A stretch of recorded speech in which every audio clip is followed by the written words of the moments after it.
अपना ASI को मानेंगे, ना सुप्रीम कोर्ट को मानेंगे, ना आप जांच एजेंसियों को मानेंगे, आप किसी को भी नहीं मानेंगे। अब रुक जाइए सरवर जी, अब हो गया, मंदिर बन रहा है वहां मंदिर बन रहा है, वहां पर मंदिर बन रहा है। सुप्रीम कोर्ट के आदेश के बाद मंदिर बन रहा है, 22 जनवरी को प्राण प्रतिष्ठा होने जा रही है, उसे आप छोड़ दीजिए। अब जरा कृष्ण जन्मभूमि पर आ जाइए, जवाब दीजिए शिवम त्यागी जी। नफरत फैला रहे हैं आप लोग। देखिए, सबसे पहले तो मैं एक चीज कहना चाहता हूं, ये इस हिंदुस्तान में कम से कम मुगलों को ग्लोरीफाई करना बंद करिए। ये इस देश के सेंटिमेंट का विषय भी है। आपको अगर किताब नहीं पढ़ी आपने, पुष्मित्रा शुंग को भी ग्लोरीफाई करना बंद कर दीजिए। मैं नहीं चाहता है चिल्ला चिल्ली वाली डिबेट बहस क्यों करनी है। आप प्लीज बोलिएगा, आप इनको बाद में बोल लीजिएगा। तो अगर आपको नहीं पढ़ना आता तो मैं कुछ किताबें इतिहास की आपको दे दूंगा, और जिनको आप अपने महान राजा बता रहे हैं ना, उसी की मैं वही कह रहा हूं आपको। मासिर आलमगीर की कॉपी तो मैं दूंगा, पढ़ना समझना उसको, उसके बाद कुछ और राइटर्स की किताबें भी दूंगा। देश में क्या किया उन लोगों ने, ये आप उनको प्लीज रोकेंगे कि क्या है। अशोक को भी महान कपिल शर्मा का कॉमेडी शो चल रहा है क्या? रुकिए जरा, बोलने दीजिए, फिर बोलिए। तो पूरे देश आप इनको रोकेंगे प्लीज, मैं बीच में नहीं इंपॉर्टेंट बात यह है। पहली चीज ये, दूसरा, इस देश में क्या क्या किया है मुगलों ने, लोध ने, क्या क्या हुआ है, यहाँ की महिलाओं के साथ क्या क्या हुआ है, अशोक ने क्या क्या करा। आप इनको प्लीज रोकेंगे क्या? राजा अशोक की हिस्ट्री की मुझे पता है वर्बल डायरिया होता है, लेकिन सारा यही नहीं उलट 2014 के बाद रोकेंगे कि नहीं? इसकी तो दवाई आती है। क्या है?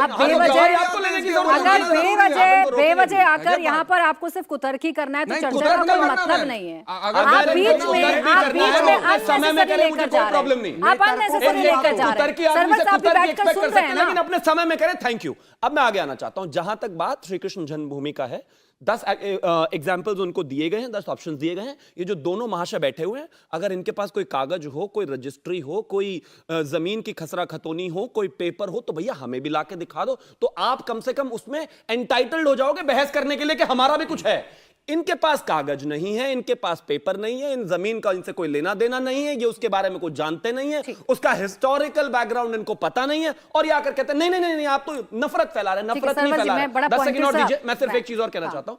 नफरत नहीं फैला रहे हैं। मैं ऐसा मानता हूं कि इस देश में किसी भी धर्म में अगर किसी की धार्मिक आस्था कहीं किसी चीज को लेकर है जो कि हमारी है, जिसको हम हजारों हजार साल से मानते हैं, तो उसका सम्मान होना। और ये जो बार बार इन्होंने कहा ना कि स्वास्तिक का चिन्ह लगा के ऐसे वैसे कर देते, अगर इतना मैं बोल जाऊं तो मुझे पूरी उम्मीद है कि यहां से बाहर निकलते ही मेरी गर्दन कटी हुई पड़ी मिलेगी। लेकिन जवाद ऐसा बोल सकता है क्योंकि उसको पता है कि इस तरह का रिएक्शन नहीं होगा, दूसरों के धर्म का अपमान करना बंद करिए। आप राजनीतिकरण, अब आपका नाम सर्वर जी, लेकिन आपके धर्म को लेकर मैं राजनीति करने लगा तो मेरी गर्दन गई, क्योंकि हमें पता 1989 से लेकर के किस आपको भी टिप्पणी करने से पहले जवाब साहब ये सोच लेना चाहिए कि आप दूसरे धर्म विशेष पर टिप्पणी कर रहे हैं। अपने धर्म पर अगर आप टिप्पणी नहीं सहन कर सकते तो दूसरे धर्म पर भी नहीं कर सकते। बोलिए सर्वर को क्या कहा? बोलिए सर्वर जी, कौन सी टीका टिप्पणी कर दी? आप स्वास्थ्य को लेकर बोल रहे थे। हाँ, बहुत सी जगह पे आती है भाई। सर्वर जी, प्रूफ है क्या? रुक जाइए प्लीज, रुक जाइए, रुक जाइए, रुक जाइए।